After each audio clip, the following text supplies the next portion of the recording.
and get started. So thank you everyone for joining. And if you're watching on the replay, thank you for joining. I am hoping that you guys can hear me. Every week I say the same thing because you can't hear anything off of Instagram. So I'm live on Instagram there and live on Facebook here. So we're going to jump right in. I am really excited about today's topic. I'm excited about all the topics. I think I'm excited about everything that I speak about, but I'm uber excited today because this week has been really amazing, very transformational for me and for you. And for those of you who have contacted me, joined me, are joining, I'm really excited. So let me tell you what I'm excited about. So I mentioned last week that I was doing a live masterclass, and I did the live masterclass. And right now it is still up on replay, which will come down very soon. But I did a masterclass on getting ready for the next level in your career and the strategies behind that. And so we did that, and it launched which I'm introducing to you guys today for the first time, I think, launched a new program that I have. It's a premium mentorship program, and it is self-paced. It's called C-Suite Success Society. Say that about 10 times, right? So what that is,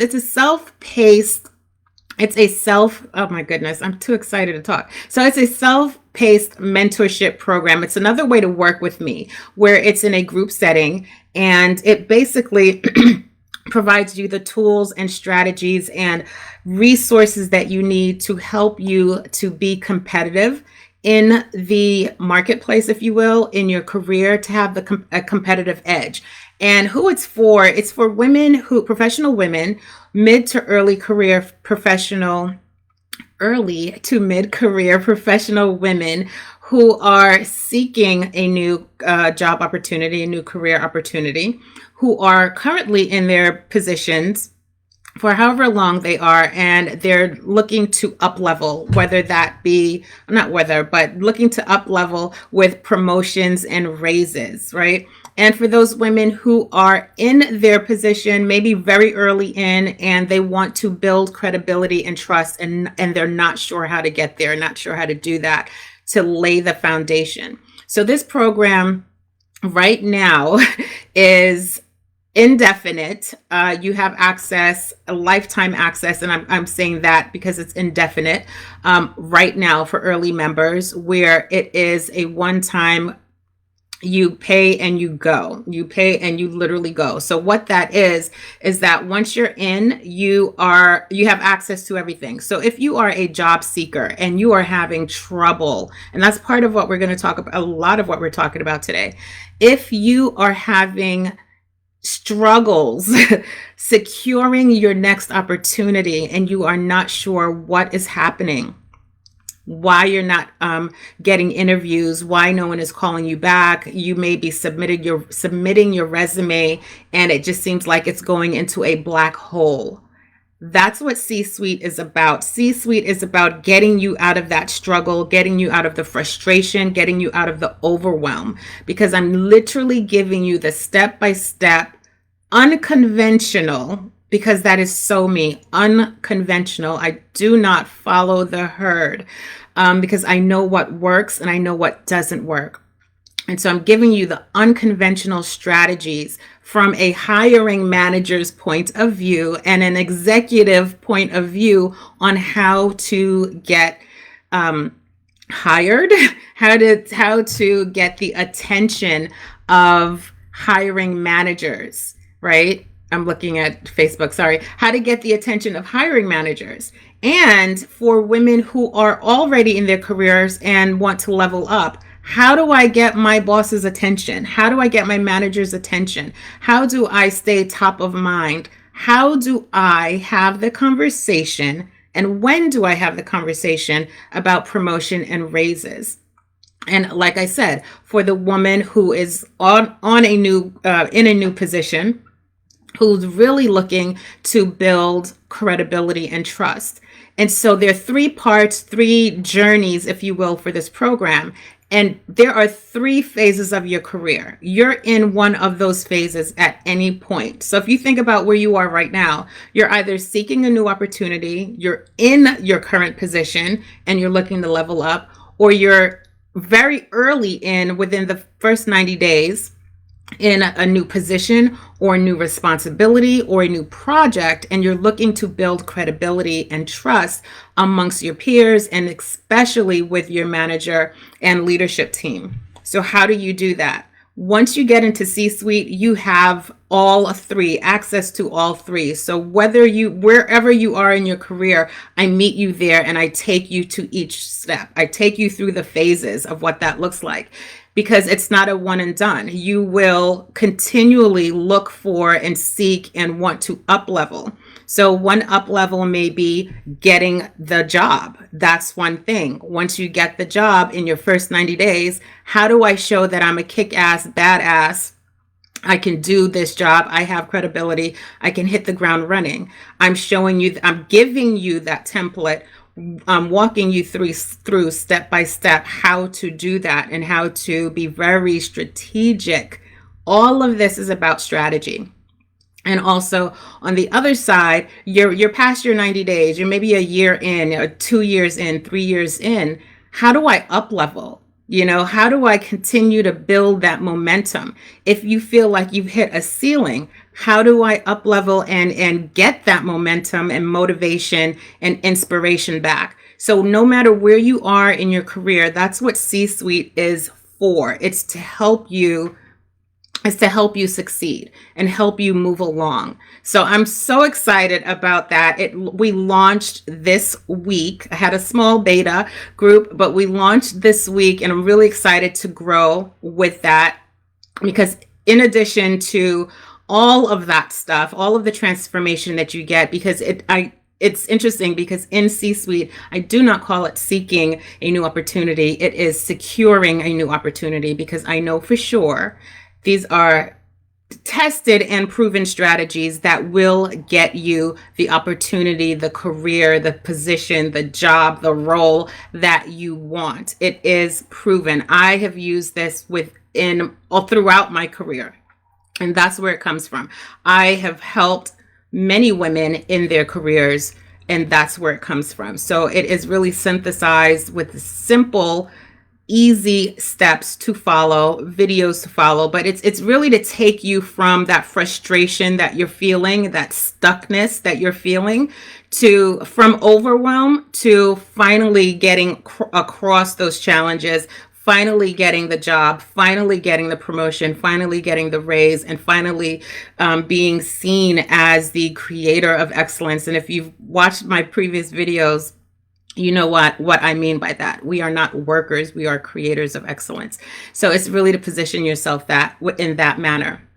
On top of all of that, I am doing coaching sessions, mentoring sessions with you guys, so that any challenges that you're having, you can ask me personally, how do we get through that? How can I help you get through that? So I'm there to support you through the entire journey.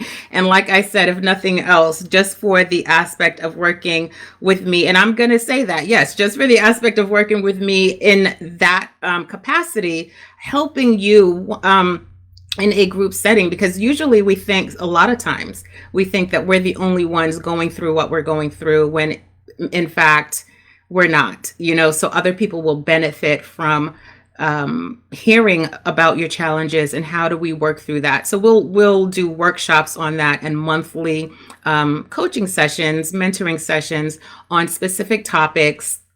So all of that. So I'm really excited. There will be a link in the description on a little bit more information on C-suite. So I'm really excited that launched. We launched that today. So uber excited about that, being able to offer professional women, a relief and solutions and strategies on getting from this overwhelm feeling of, oh my gosh, nothing is happening for me. I'm not getting interviews. No one is calling me. Where is my resume going? This is helping you get past all of that and not doing what the crowd is doing, because doing what everyone else is doing is not getting you anywhere.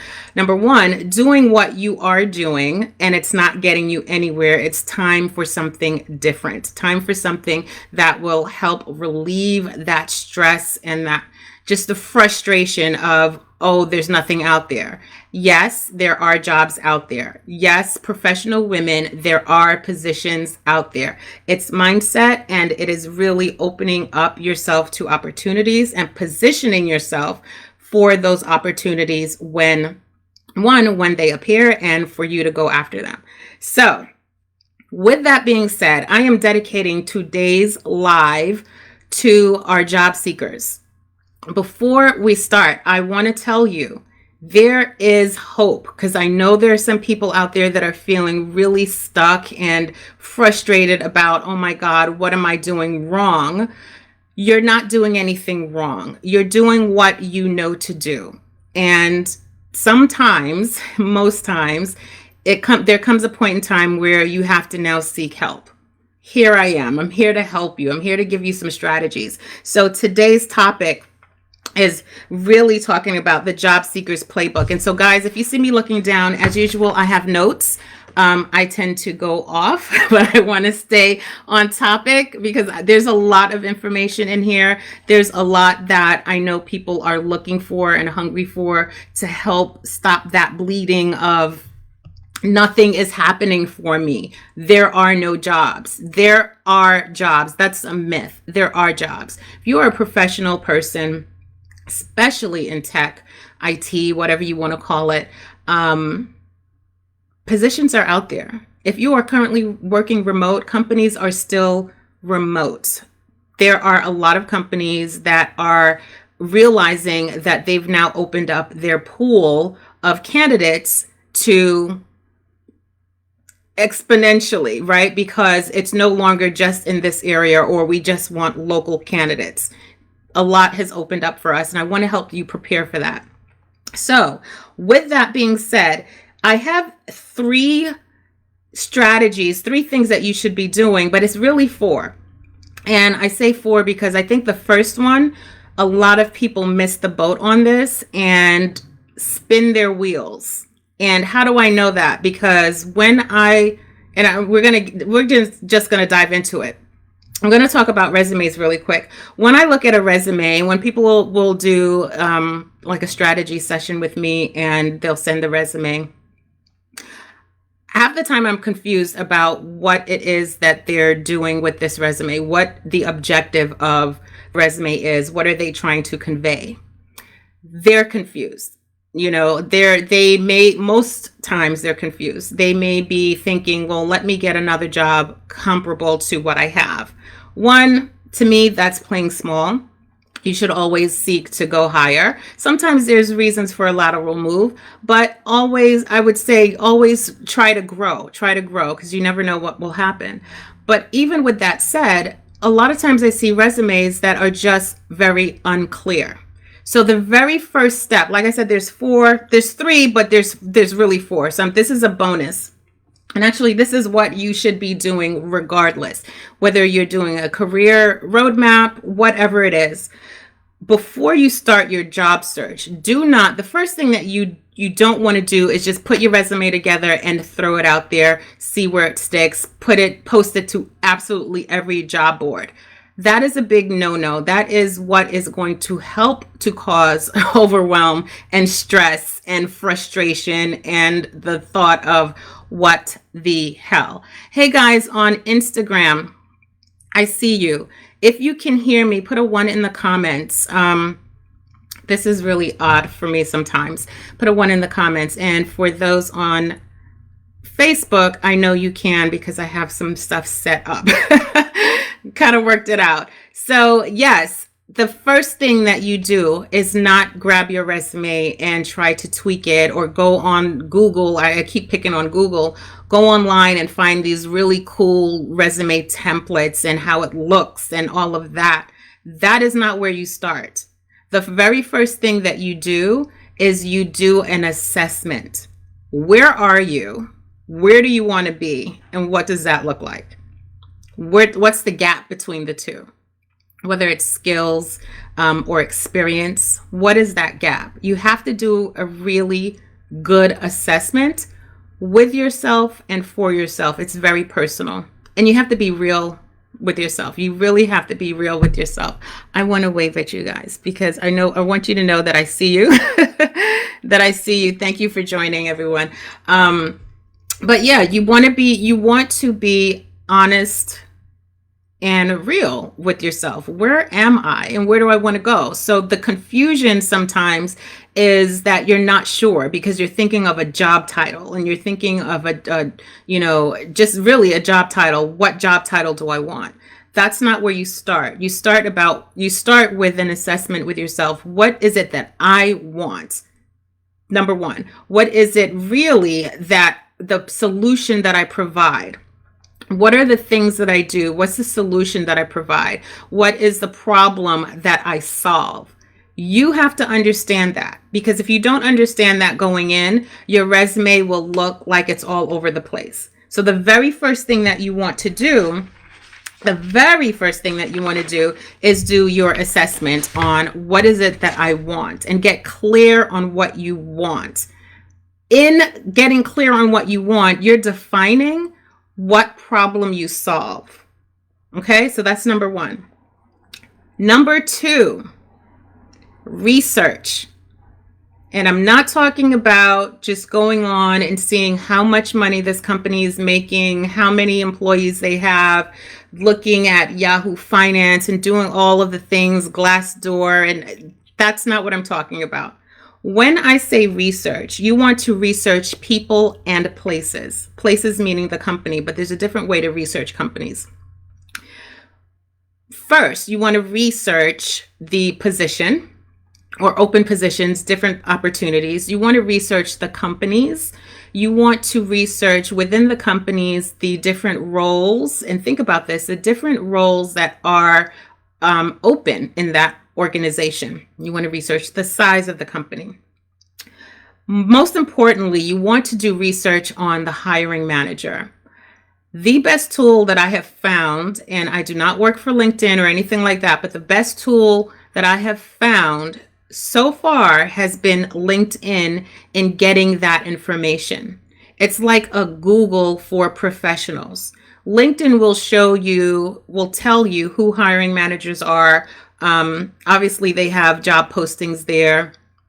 Obviously, they have the companies and the information about the companies, but you go deeper. So you start with the company, then you start with the job descriptions, then you see, you'll do a little search in there and see who's in those types of roles in that company, or even abroad, broader than that, right? And look at those profiles. But you can drill down to find who the hiring manager is. You want to do research on that person, right? You want to find out their background. You want to find out who reports to them, what department they're over, what the department is called. You want to do a lot of research about the position, and also using LinkedIn, it can help you find people who are connected to people who are connected to people who are connected to people. You want to look at your network. So definitely you want to do that, looking at your network and even on the perimeter of that. So you want to ultimately find out who the hiring manager is. You also want to research people who are in the job that you want. Want to take a look at their background as well and see. I don't necessarily do comparisons, but kind of see how you compare and what their progression has been. Especially if you are looking for a higher level position, you want to research people. But the key thing with doing the research is finding out who the hiring manager is and a little bit of background about them and who their team is. So, number 3, meetings. You want to do what's called informational meetings. You want to set up informational meetings. And this is in particular, you do this when you are up leveling, or really when you're up leveling. You can do it at any time, any type of job that you're looking for. But informational meetings, what this does is helps you get introduced to the people and the role. And it may not necessarily be directly with the hiring manager of that position. It could be with people who are in a role similar in a different company, somebody who is in your network and who has that type of position or adjacent to it. Someone who knows about the role that you're going for. It's not an interview. What you're doing is you're doing this information gathering to find out more about it. And in addition to doing that, you are showing off your problem solving skills, meaning you're showing what problem you solve, what solution that you bring. And you're doing that with people who are close to, if not in, that particular position and within your, what I like to call your sphere of influence, who are in your network or just maybe second or third degree outside of your network.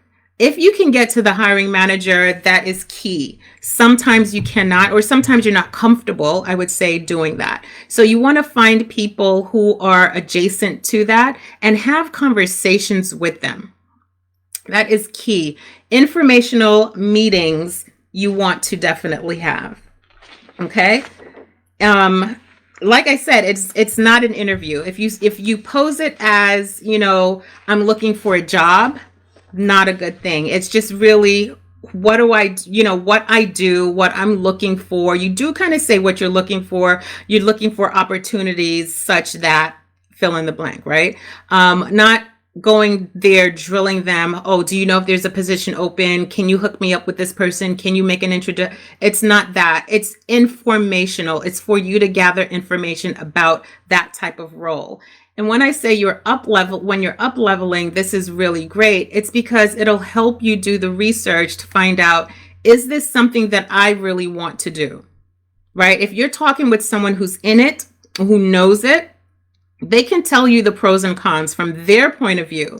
But you do that with several people, at least 3 people, so that you can get an overview and enough information to make a determination. Is this something that I really want to go for? In addition, if these folks are in that role, maybe at a different company, you want to ask them what their experience is in it, right? And then you make a determination, is this something that I want to do? So regardless of where you are in your career, you want to have informational meetings, especially if you're looking to up level and get into higher level roles. You want to know really from the horse's mouth, if you will, what does it take to get there?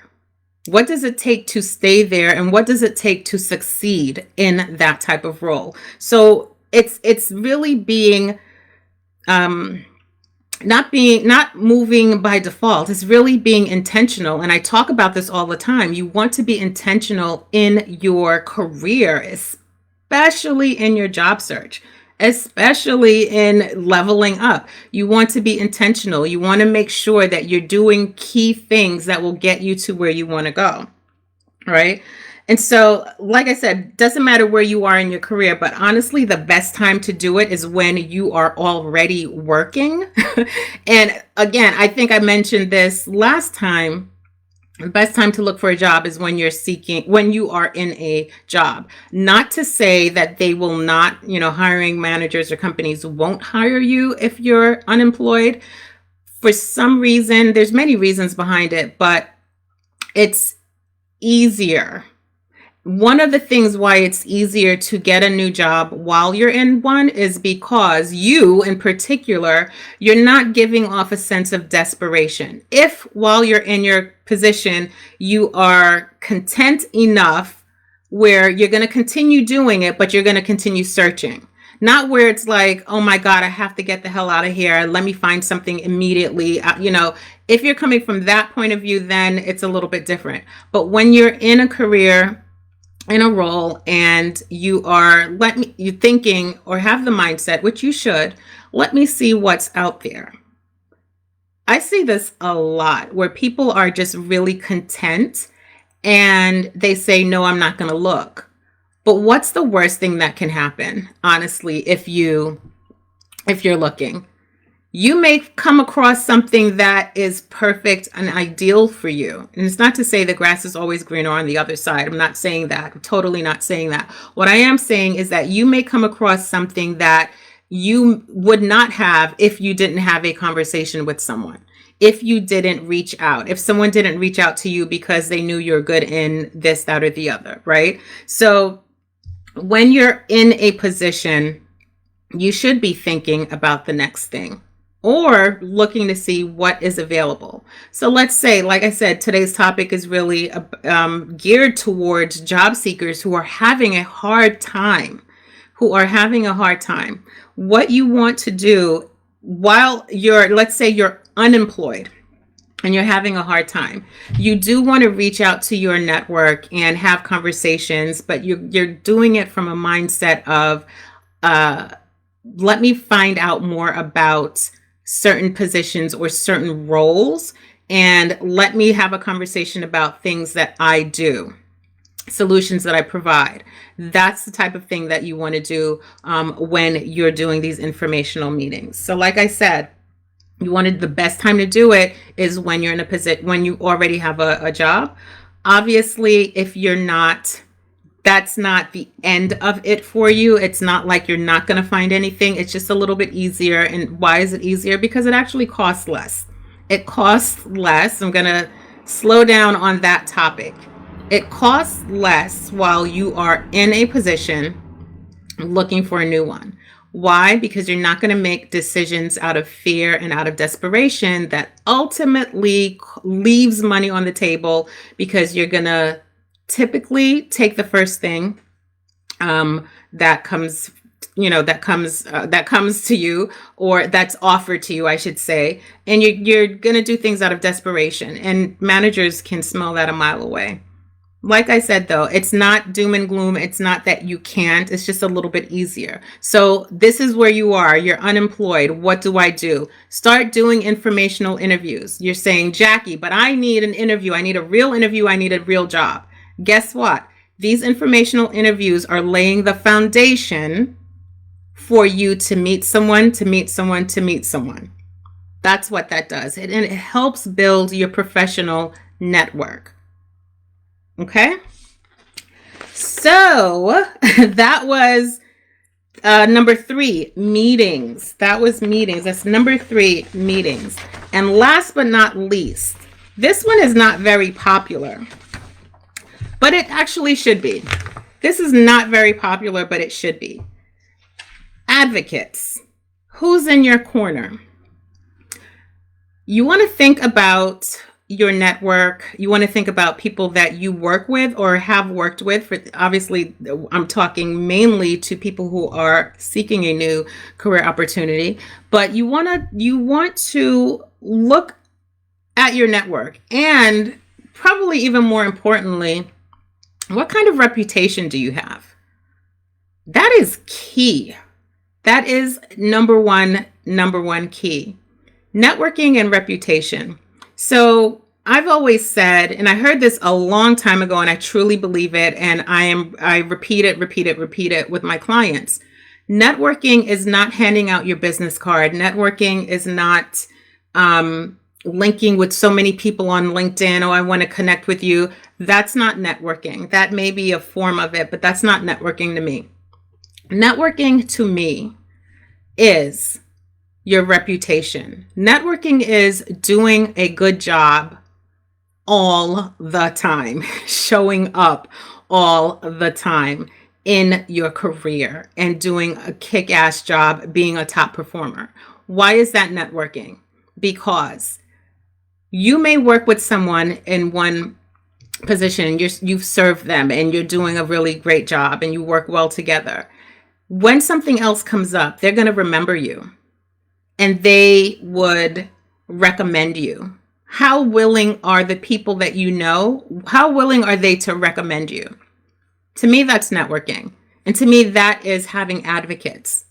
So to the topic of advocates, who are your advocates? Who are the people that would and will speak highly of you to those that are in a position to help you?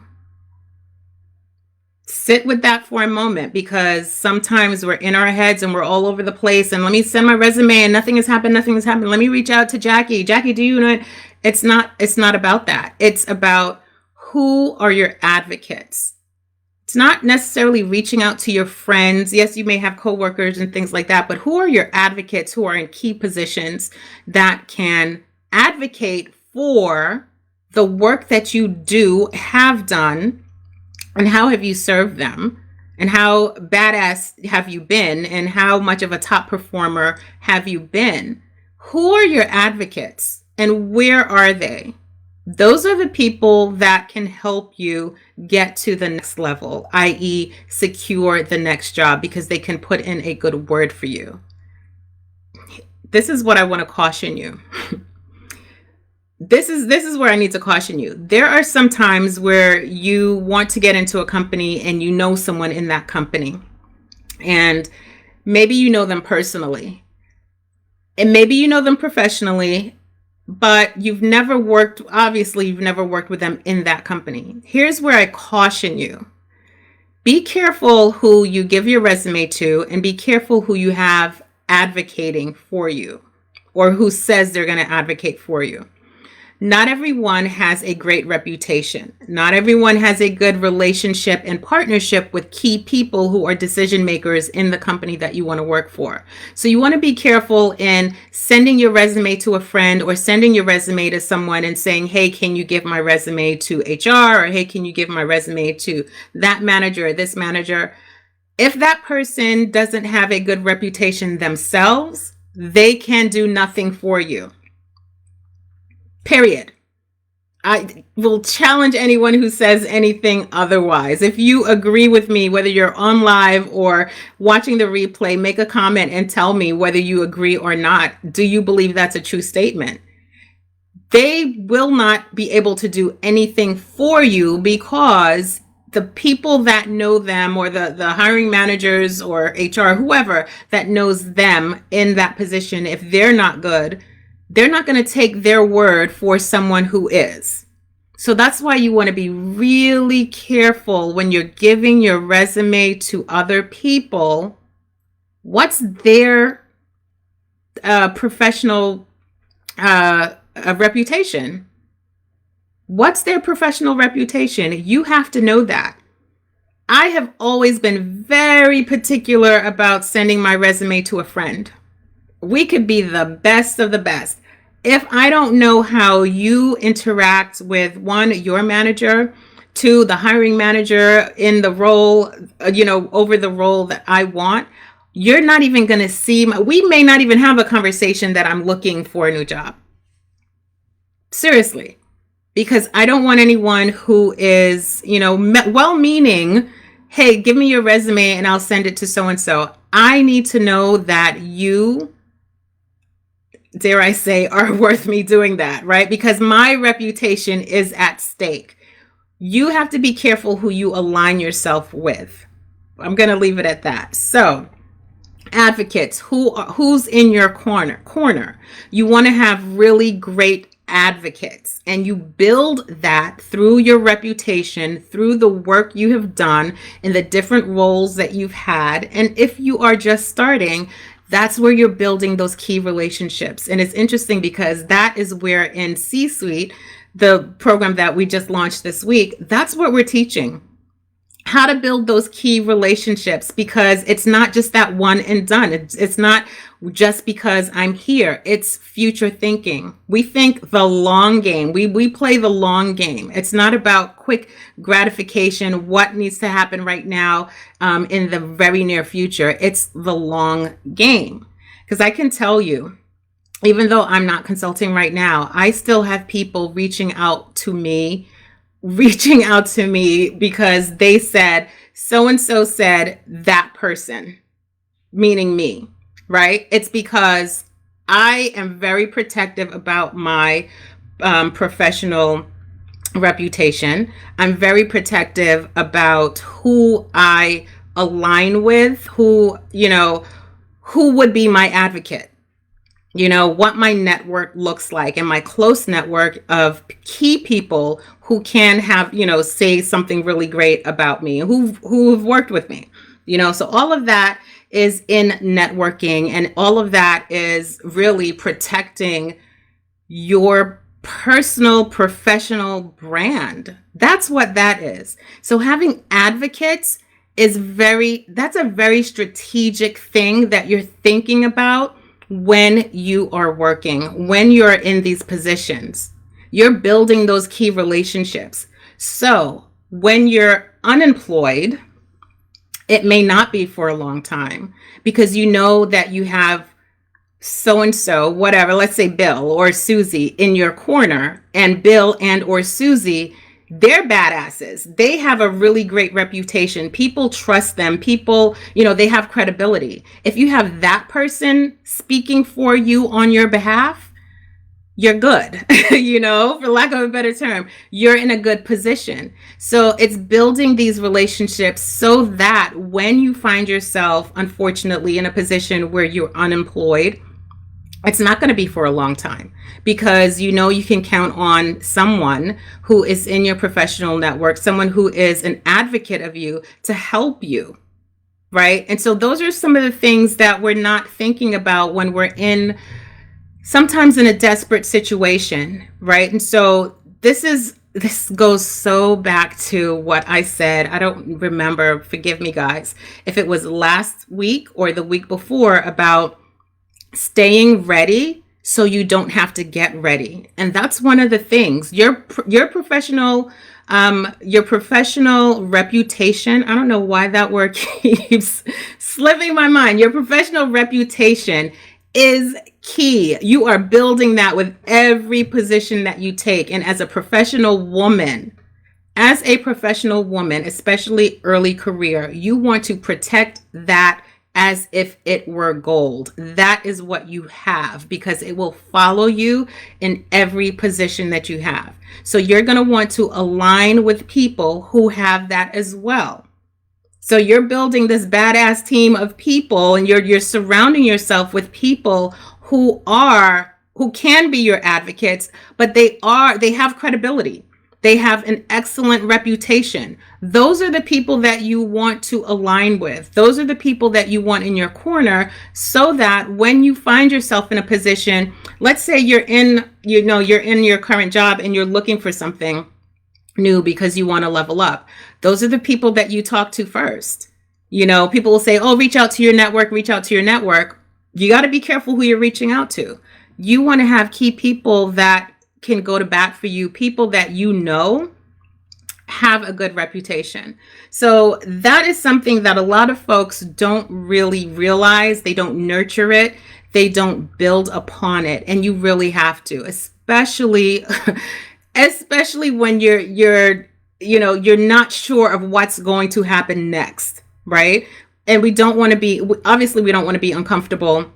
We don't want to be too comfortable where we're complacent, and you're not always looking for the next thing, but you want to just make sure that you are positioning yourself so that you're not worried about the next thing. I couldn't tell you on the last time I've ever worried about anything in that realm. Maybe a few times. We're not perfect, but because I know I have advocates. So if I wanted to go and, those who are in consulting, how it is. If you want to go and take a contract here or there, who you can call, and who'll call you, and they'll call you by name, and they'll reach out to you because someone said, there's this great person who does this thing. Do you know them? Yes, I do. Let me reach out. Or someone says, hey, I heard of this role. It's really great. I want to do an introduction.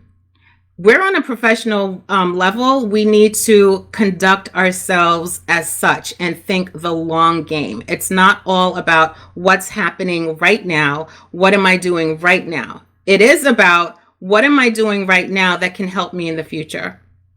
So those are some of the things that I really wanted to convey, because I see that we're not always doing things the correct way. We're getting a lot of things thrown at us. And I know, guys, we're running a little over, but this is really, I'm really passionate about this because I know what it's like being out of work. I know what it's like being in a role that I don't really want to be in, but I know I should just stay until. I know what that's like. I know what the frustration is like. I know what the overwhelm is like. I know what the stress is like. So this is really, really something near and dear to me. So I love helping women who are in that position. I love helping them get over that hump. I love helping them see new opportunities and look at things from a different point of view, because sometimes we are so inside our heads and we're talking to the wrong people. We're Googling the wrong things. There's so many things coming in our inbox. We don't know where to go, what to look at. You have to be strategic. And if I can provide those strategies for you, it makes me feel better. One, because I've been there. I've been on the side of the hiring manager. I've been on the side of the table where I am conducting the interview, building those teams, looking for key people in strategic positions, right? I know what that's like. I know what to look for. And so if I can impart that on you, here are the things that you should be doing to help position yourself and give you that competitive edge. That's what I do. So that's what I do with these lives. That's what I do within C-Suite. We launched this week. I'm super excited about that. I'm going to be posting some more information on that, but that's what we do. So thank you guys for listening. But before we go, I want to let you know I am going to be posting within the description the actual, and I have it in front of me. I wrote some notes on it. The actual playbook, and it goes into more detail in it. And what I also did, and I added this for you guys, specifically for those people who are looking for a new career opportunity. I added a link to an interview that I did where I'm literally going through what I talked about today, but I'm going through even more and some new steps, some new things that you can think of and do and implement, take action on immediately to help move you forward, to help get you to ultimately get you to your new role. So I've added that in this playbook. Download that playbook. So there's going to be a link. I'm on Instagram and Facebook live at the same time. I'm putting the link in the description for you guys to grab that. Grab it. Email me, let me know, DM me, let me know if it has helped, if these are new ideas that you've not heard of. And some of it takes a little bit of practice and takes getting comfortable with yourself and being able to talk about yourself, really understanding what it is that you bring to the table. So really, really quickly, the four things that you should be doing as a job seeker. Number one, I'm just going to do a quick wrap up. Do the assessment that we talked about. You want to know what the heck it is you're looking for. You have to be clear on that, because if you're not clear on that, your resume is going to be all over the place. You're going to be all over the place in the interview. You're going to Google all the things and try to figure out, what the hell do I say in an interview? How do I answer questions in an interview? It's not about that. And just a quick little thing to let you know, that's what we talk about in C-Suite. How to interview strategically where you're on the other side of the table. So that's something to think about. We're going to have a link in there for you on that. But you want to do that assessment. You have to be clear on what you want. Do not, and I'm going to add this again, do not, I don't care how desperate you may feel, how low your bank account may seem to you, or how low it is. In that area of desperation and fear, we want to get you out of that. You want to be strategic. You will more than likely feel more stress and more overwhelm and throw your hands up in the air when you send your resume, post your resume to every job board, post your resume to every job that looks similar to what you want, in companies that you may not even want to work with. Throwing your resume out there, and people will say to me, I sent my resume everywhere. Well, that's where you went wrong. You don't want to do that. So you want to do the assessment. for yourself, because it's very personal. If you don't take the time now, you're going to pay later. And I'm a project manager.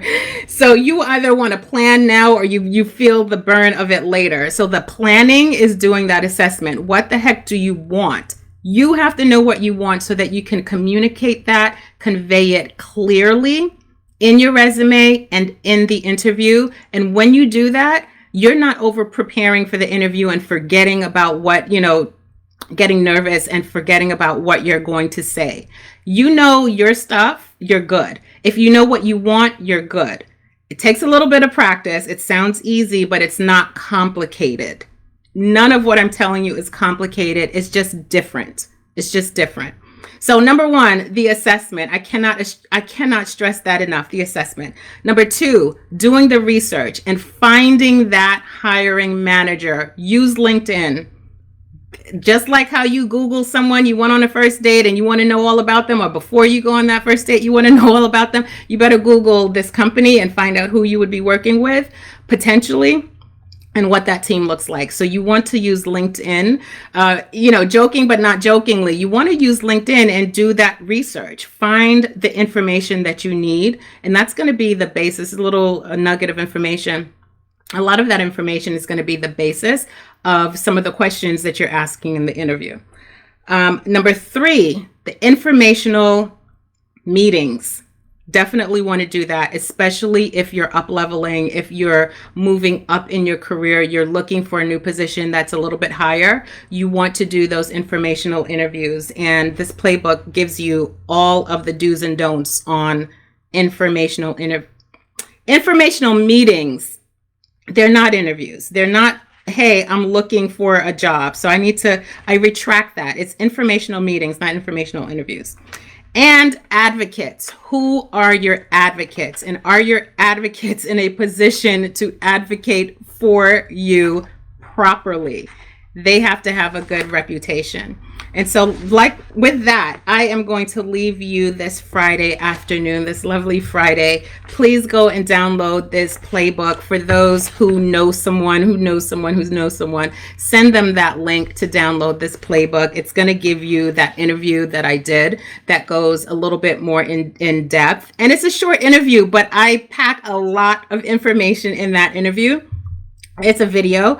It's a video interview where I'm giving you the key tips, the things to do, actionable, very easy.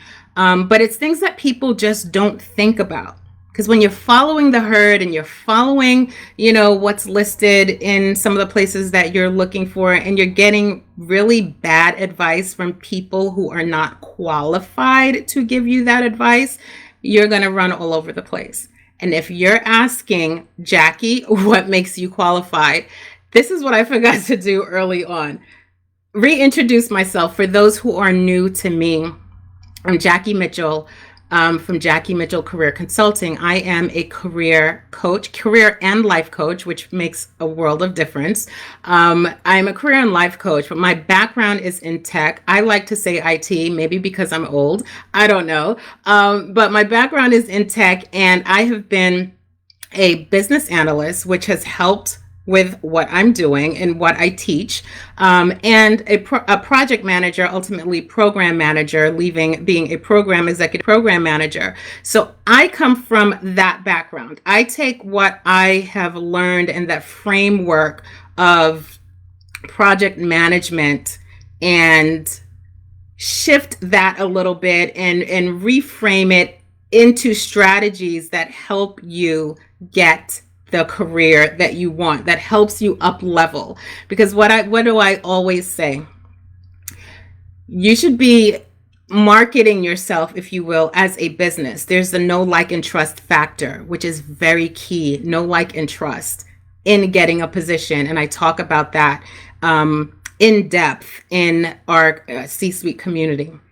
There's going to be a link in the playbook for you for that as well. So I talk about that in depth on the know, like, and trust factor, getting them to know you, like you, and trust you, which is key in any part of your career. There are 3 phases in your career. So if you're just joining, the 3 phases of your career, you're either seeking a new opportunity, you're in the first 90 days of an opportunity, of your new job, or you are already in it and you've been in it for at least a year, 2 years, 3 years, and you're looking to up level. You're in one of those three places. Sometimes you're in two. Sometimes you may be in two. But what I help to do is give you the strategies, because when I am responsible for millions of dollars of a budget, there are things that I need to do. Two of the main things: I have to be efficient and I have to be effective.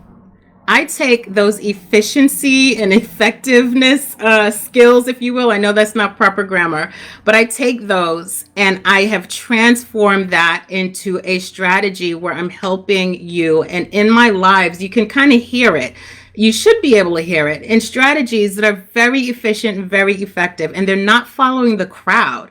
It's more of, let me do something a little bit different to help me to get here. Who do I need to become to help me to have this thing, to do this thing, to get to where I want to go?